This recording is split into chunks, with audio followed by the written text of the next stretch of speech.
Pokúsil sa vás už niekedy uhryznúť kôň? A stretli ste sa s takýmito reakciami? To si nesmie dovoliť. Musí vedieť, kde je jeho miesto. Zdanlivo nevinné frázy. Možno máte pocit, že je oprávnené. Skrývajú sa za nimi fyzické korekcie a tresty. V tomto videu vám ukážem, ako jazyk a slová formujú naše presvedčenia o koňoch a ako tieto ovplyvňujú to, ako sa ku koňom správame. Pozrieme sa na to, prečo je dôležité vidieť za tieto slová. Vítaj pri ďalšej epizóde série o chybách v hodnotení správania koní. Ak naozaj chceš porozumieť koňom, nielen si obhajovať názory, ktoré sa tradujú z generácie na generáciu, tak toto video ti pomôže ísť do hĺbky. Nedávno na mňa vybehlo video, ktoré mi pripomenulo moju vlastnú skúsenosť s mojou kobylou spred 23 rokov. A vlastne tu je to video, nie kobyla. Úplne som si spomenula na tie pocity, pretože správala sa veľmi podobne, síce v inej situácii, ale pamätám si, že som sa aj desne bála, nevedela som, čo mám robiť. Vysvetlenia sa na mňa valili z každej strany, že je lenivá alebo nevychovaná a že jej treba proste ukázať jasné hranice silou. Snažila som sa, nefungovalo to. Nakoniec som to vyriešila úplne opačne, než mi bolo odporúčané, ale ako som sa na to spomenula, tak som sa zamyslela nad tým, že ako vlastne tvoríme naše názory, aký je ten proces, prečo si koniari toľko odporujú, ako sa v tom všetkom vôbec vyznať. Argumentačné chyby, omyly v myslení, vzorce myslenia, jazyk, slová, to všetko ovplyvňuje to, ako rozumieme koňom. Poďme sa pozrieť na tie jednotlivé výrazy a súvislosti medzi nimi. Môžeš si to predstaviť ako ľadovec. Nad hladinou nám do očí udiera jasne viditeľný ľadovec.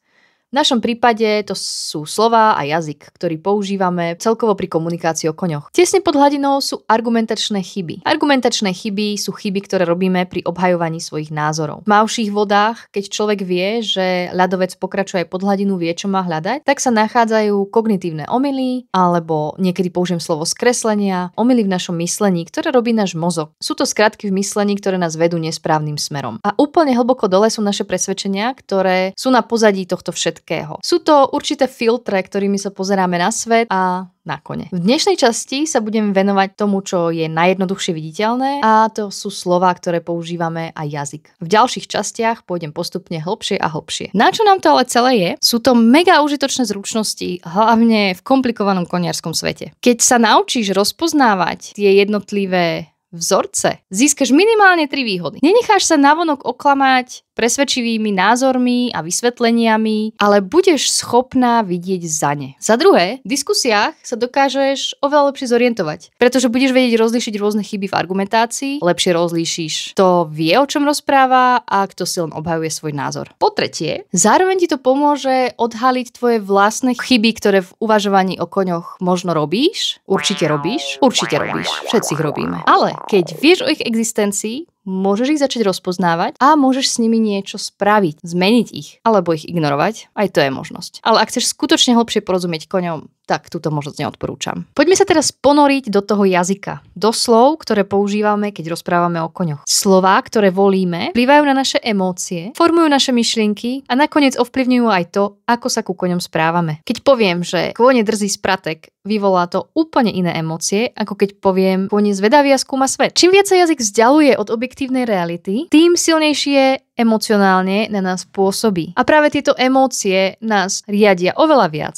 než fakty. A preto je dôležité ich rozpoznávať. Pôsobia na nás neustále bez toho, že by sme si to vôbec uvedomovali. Ale to sa vďaka tomuto videu zmení. Môžeme si to predstaviť ako rôzne mapy rovnakého územia. Mapa nie je územie samotné. Je len veľmi zjednodušenou reprezentáciou toho územia. A v závislosti od mapy niektoré veci zdôrazňuje a iné úplne vynecháva. Jazyk, ktorý používame o koňoch, funguje veľmi podobne. Na jednej strane máme jazyk dominancie, ktorý zvýrazňuje nepriateľské zóny, nebezpečné územia. Kresluje konský svet ako priestor, v ktorom je dôležité presadiť si svoju pozíciu. A na druhej strane spektra je romantizujúci jazyk. Ten zakresluje posvetné miesta a magické portály. Obe mapy zachytávajú to isté územie, v našom prípade kone, ale vedú nás k veľmi odlišnému vnímaniu, veľmi odlišnej skúsenosti. Dnes sa pozrieme na dve tieto extrémne mapy, ktoré načrtávajú konský svet a posvietime si na to, ako nás môžu odviesť od vnímania toho územia takého, aké je. Od reálneho koňa s jeho potrebami a spôsobom komunikácie. Na tomto mieste by som ešte rada zdôraznila, že môjim cieľom nie je kritizovať ľudí. Môjim cieľom je posvietiť si na názory, aké ľudia majú. Nehodnotím ľudí, ktorí používajú nevhodné jazykové vzorce. Hodnotím tie vzorce samotné. Snažím sa v tejto časti rozanalizovať jazyk a to, ako na nás vplýva. Je úplne prirodzené, že používame emocionálne zafarbený jazyk, ale je dobre si uvedomiť, ako nás to ovplyvňuje a hlavne, aký vplyv to má na život koní a na našu komunikáciu s nimi a na našu schopnosť ich vnímať takých, akí naozaj sú. Vráťme sa teraz k videu, o ktorom som rozprávala na začiatku. Na to video totiž to reagoval jeden tréner, to bol ďalší dôvod, prečo ma to zaujalo a zároveň inšpirovalo k tvorbe tohto môjho videa. Reagoval na situáciu na videu a tvrdil, že pokiaľ toto správanie budeme ignorovať a nezasiahneme silou, kôň spôsobí vážne zranenie. Základná pointa toho komentáru bola, že dievčina by to mala okamžite hneď riešiť, pretože ak to nebude riešiť, príde k vážnemu úrazu, čo ilustroval príkladom inej jeho klientky, ktorá prišla k úrazu, keď to neriešila a jeho riešenie je fyzický trest alebo fyzická korekcia. A tu vidíte jednotlivé vety a v nich obsiahnuté slová, ktoré používal pri vysvetľovaní svojho názoru. Spôsob, akým došiel k tomuto záveru, nebudem rozoberať, to je téma na ďalšie video, ale poďme sa pozrieť na ten jazyk a slová. Používal veľmi mocné slová a spôsob argumentácie, ktorý vyslovene mieril na emócie. Všimnite si tieto kľúčové prvky. Najskôr hovorí zasraný kôň, jemne preložené, a potom ho nazýva vecou. Klže sa po škále od zvieraťa k veci. Najskôr ho demonizuje prídavným menom a potom ho úplne degraduje na objekt. To slovo v angličtine je silný emočný spúšťač. Vypína kritické myslenie a spúšťa strach a agresivitu. A keď ešte k tomu pridá pomenovanie vec, dokončí posun z kategórie nepriateľského zvieraťa do kategórie objekt, s ktorým si môžeš robiť, čo chceš. Celý tento posun v jazyku v podstate len pomáha ospravedlniť násilie, ktoré navrhuje ako riešenie. Keď koňa staviame do pozície nepriateľa, je oveľa jednoduchšie korigovať jeho správanie silou. Za druhé, vyvoláva strach. Používa silné obrazy fyzického napadnutia ako zakusnutie do prsa, odtrhnuté ucho. Vytvára tým pocit urgentnosti a veľkého ohrozenia a nebezpečia. Strach je tou najsilnejšou mobilizáciou k akcii. A za tretie v podstate používa metaforu vojny. Celý jazyk vytvára rámec boja o dominanciu alebo určovanie si hraníc, kde človek musí mať navrch. Nejde teda o komunikáciu s koňom, ale o víťazstvo nad ním. Kôň je v pozícii protivníka, ktorého treba poraziť a ukázať mu, kde je jeho miesto. Na druhej strane toho spektra, na opačnom póle, sa nachádza romantizujúci jazyk. Jazyk spirituality a harmónie. Koňa častokrát povyšuje priam na duchovné bytosti s nadprirodzenými schopnosťami. Tu je citácia z jednej knihy, ktorá sa venuje tejto téme. Kone sú zrkadlom našej duše, vnímajú naše najhlbšie emócie a reagujú na energiu, ktorú vyžarujeme. Sú to duchovní učitelia, ktorí nás vedú k našemu pravému ja. Keď otvoríme svoje srdce, kôň sa nám otvorí tiež. Aké zvraty používa tento jazyk? A v čom je problém? Personifikácia koňa. Prisudzuje koňom priam nadľudské zámery a schopnosti. Kôň vie presne, čo potrebujeme, dáva nám lekcie, aké potrebujeme, alebo si dokonca vyberá život s nami, aby mohol byť našim sprievodcom a pomohol nám byť lepšími ľuďmi. Za druhé, brnká na našu túžbu po harmónii. Pracuje s túžbou po dokonalosti a nejakého hlbšieho prepojenia. Slová ako súlad, jednota, spojenie vyvolávajú veľmi príjemné pocity. A za tretie, kôň ako zrkadlo. Kôň je vykreslený ako bytosť, ktorá zrkadlí našu dušu a reaguje na naše vnútorné stavy. Veškeré jeho správanie je interpretované ako odraz našej energie a našich blokov a nášho vnútorného nastavenia. Veľmi typické je tvrdenie, keď je kôň nervózny, je to preto, že ty si nervózna. Keď sa ukľudníš a budeš si veriť, tak aj kôň si začne veriť. Kôň cíti tvoju energiu a reaguje na ňu. A tento spôsob presúva celú zodpovednosť za správanie koňa na človeka. Tieto dva príklady, ktoré spomínam vyslovene na ilustráciu, sú len ukážkami zo širokého spektra. Poďme sa ale na obe pozrieť bližšie. Aké problémy prinášajú a ako von z tohto začarovaného kruhu? Dominancia versus mystické spojenie. Pri dominantnom pohľade redukujeme komplexné a bohaté prežívanie koňa na jedinú motiváciu. Chce mať navrch alebo testuje naše hranice. Zároveň jeho vnútorné prejavy vnímame ako ohrozenie, čím blokujeme empatické vcítenie sa do jeho potrieb a prežívania. Retorika dominancie posilňuje strach, že stratíme kontrolu nad týmto veľkým zvieraťom. Brnka na city nášmu emočnému mozgu, ktorý sa pohotovo chytá do vysvetlení o dominancii, pretože mu pasujú do jeho vnímania sveta. Zrazu všetko do seba zapadá, ale je to klam. Výsledkom je, že unáhlene reagujeme silou, korekciami a obmedzujeme prirodzené správanie. Vzťah je v poriadku len vtedy, keď máme nad koňom moc a kôň neprejavuje nesúhlas. Tento jazyk vedie k normalizácii fyzicky mierených reakcií či prehnaného naháňania a stáva sa spoločensky priateľným. Dokonca sa prezentuje ako odborný, založený na porozumení prirodzenému správaniu koní. Ani si to neuvedomíme a cieľom sa stáva bezodná poslušnosť. Prejavy poslušnosti a rezignácie sú zamienené za partnerstvo a prirodzený rešpekt. Tento jazyk nám nedáva priestor k tomu, aby sme sa zamýšľali nad otázkami ako napríklad, ako rozlíšime rešpekt od rezignácie, poslušnosť od dobrovoľnej spolupráce.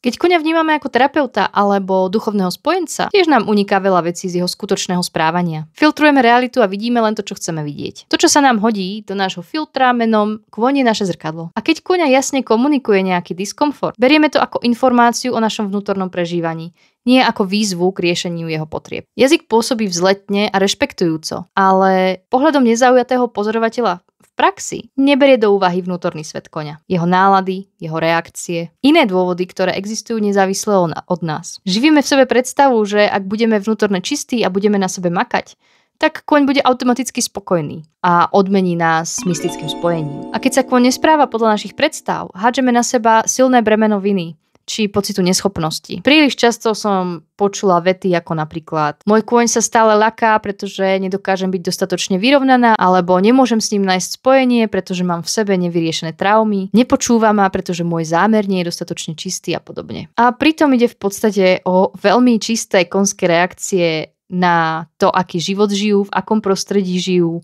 aké vzťahy majú, či ako sa cítia zdravotne. Sú to reakcie na veci, ktoré nesúvisia s našim vnútorným svetom. A z toho pramení ďalšia pasca, že si všímame len tie signály, ktoré sa nám hodia do tých našich projekcií. To ostatné nám uniká. Keď všetko interpretujeme cez seba, prestávame brať signály koňa ako jeho vlastnú komunikáciu o svete, ale robíme z neho projekciu toho nášho. Súčasťou nášho ľudského života je zamýšľať sa nad vecami, ktoré nás presahujú, ale nemyslím si, že je fér do toho ťahať kone. Skúsme sa postaviť nohami pevne na zem, tak ako to robia oni. Aspoň kým sa nenaučíme odlišovať naše projekcie od ich prežívania. Čo v podstate nie je úplne možné už len vzhľadom na našu ľudskú podstatu, ale cesta je cieľ. V oboch prípadoch je naša pozornosť zameraná hlavne na to, aký má jeho správanie vplyv na nás. Buď nás ohrozuje tým, že nás testuje, alebo nám zrkadlí náš vnútorný svet. Človek sa stáva stredom vesmíru. Bude všetko o našej energii, alebo schopnosti byť pevným vodcom, ktorého nebude mať kôň potrebu skúšať. Keď sa ale sústredíme stále na seba, nedokážeme venovať pozornosť tomu, čo prežíva kôň. Skutočné partnerstvo predsa znamená dokázať obrátiť pozornosť aj smerom k tomu druhému. Snaží sa pochopiť jeho pohľad na svet, jeho vnútorné pocity či potreby. Oba prístupy tiež manipulujú našimi emóciami. Jeden k tomu používa strach a druhý túžbu po harmónii. Obchádzajú tým kritické myslenie. Nášmu autopilotovi dávajú vysvetlenia veľký zmysel a tým pádom nie je motivujúce hľadať odpovede niekde inde, či dokonca dovoliť si spochybňovať určité tvrdenia. Oba jazyky nás navádzajú na určitý myšlienkový proces. Pozrime sa na zjednodušený model takéhoto procesu.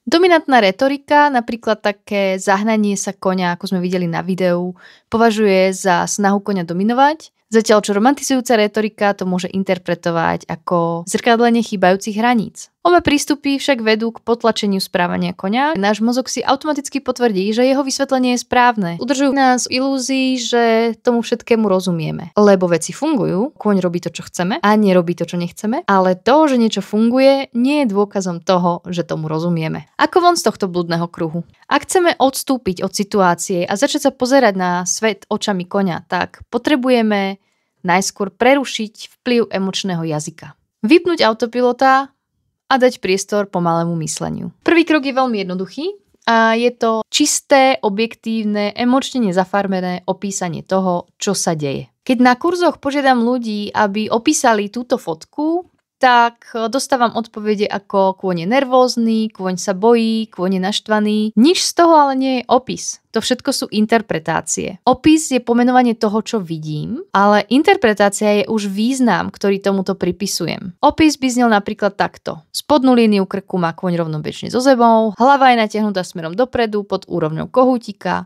Nosná dierka je natiahnutá dozadu, okolo nej sú vrásky. Možno to pôsobí veľmi technicky, ale je to veľká pomôcka pre náš mozog, ako odstúpiť od tých emócií a zamerať sa skutočne na to, čo vidíme. Keď sa pozrieme na príklad z videa, tak to vyzerá takto. Žena narovná koňovi deku, kôň sa po nej oženie, ona ho zablokuje, kôň drží hlavu rovno a počúva, čo bude ďalej, ona zase chytí deku, kôň naznačí uhryznutie, vidieť mu bielko, oko má doširoka otvorené, stojí na mieste. Nachádzajú sa v stajni. Žena stojí veľmi blízko pri koňovi, vyzerá to tak, že sa ho dotýka svojim telom. Keď začneme situáciu popisovať, spomalíme svoj myšlienkový proces a začneme si všímať nejaké následnosti. Napríklad, že kôň sa za ňou otočí len keď ona posunie deku. Alebo, že kôň sa zastaví, keď ho ona zastaví rukou. Tiež si začneme všímať detaily vo výraze, ktoré nám uniknú, keď berieme správanie ako celok. Takže napríklad si všimneme, že v určitom momente je koňovi vidieť bielko, alebo že jeho pozícia uší sa mení. Čím viac detailov si všimneme,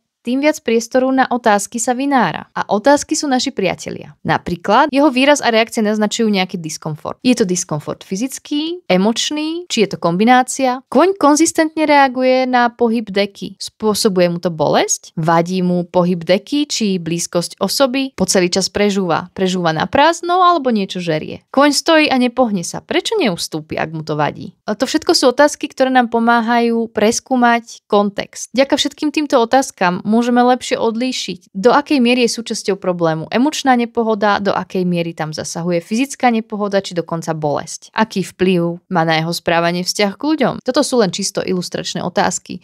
Tých otázok je oveľa viac, ktoré by som sa pýtala. Ak ťa zaujíma, čo by som chcela vedieť a ako by mi dané informácie pomohli v hľadaní riešení pre konkrétneho koňa, napríklad keby mi niekto poslal takéto video. Pracujem na online priestore, kde budem zdieľať rôzne videá a napríklad aj hĺbkový rozbor tohto konkrétneho. Sleduj môj Instagram a dozvieš sa, keď ten priestor otvorím. Tento postup nás vedie k procesu, ktorý nazývam reflektívnym. Nahrádza rýchle závery vedomým procesom. Popis toho, čo vidíme, nám pomáha klásť si rôzne otázky, ktoré nám pomáhajú pochopiť širší, ale aj ten aktuálny kontext. A vďaka tomu môžeme zvážiť najpravdepodobnejšie interpretácie. Kvalita našich interpretácií záleží od schopnosti opísať situáciu a zároveň ale aj od znalostí. Bez znalosti by nás napríklad nenapadlo, že kôň prejavuje diskomfort, že príčinou môže byť bolesť, alebo že príčinou môže byť spomienka na traumatizujúcu udalosť. S hlbšími znalosťami dokážeme lepšie vypichnúť pravdepodobné príčiny. A čím lepšie dokážeme odhaliť príčiny, tým lepšie dokážeme koňovi pomôcť. Správanie sa zmení a jeho kvalita života sa zlepší. Ako vidíš, popis nie je len nejaké akademické cvičenie, je to veľmi efektívny nástroj, ktorý nám pomáha vidieť realitu čistejšie. Keď nevnímame emočne zafarbený jazyk, ale sústredíme sa iba na objektívne popísanie správania koňa a celej situácie, môžeme začať meniť svoj pohľad. A to je začiatok skutočného porozumenia. Keď si uvedomíme, že naše slová sú len mapou a nie terénom samotným,